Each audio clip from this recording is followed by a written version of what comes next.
নামাজ কলমা তো ছেড়ে দিয়েছো, এর কারণ এটা নয় যে তুমি বেনামাজি। তোমার নামাজ কলমা ছাড়ার কারণ ভিন্ন। তুমি মনে করো আর কি তোমার মন চায় না, তুমি পারো না, তাই তুমি নামাজ পড়ো না। আসলে তোমার তাওহীদে সমস্যা। কোথায় সমস্যা? মানে আল্লাহ, কে?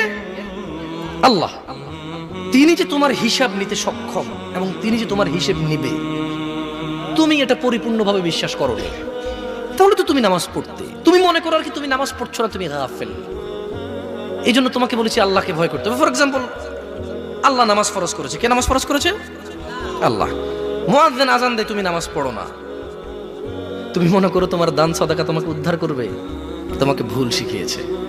আমি মানুষ, ছোট হতে পারি। শোনো, জোর জবরদস্তি করে কিছু কথা আমাকে শুনিয়েও দিতে পারো, এখান থেকে নামিয়েও দিতে পারো। বলছি না তোমরা নামাবা, বাট এটা পারো। তবে মনে রাখবে, কথা যেটা বলে সেটা উল্টাতে পারবে না। কেন পারবে না জানো?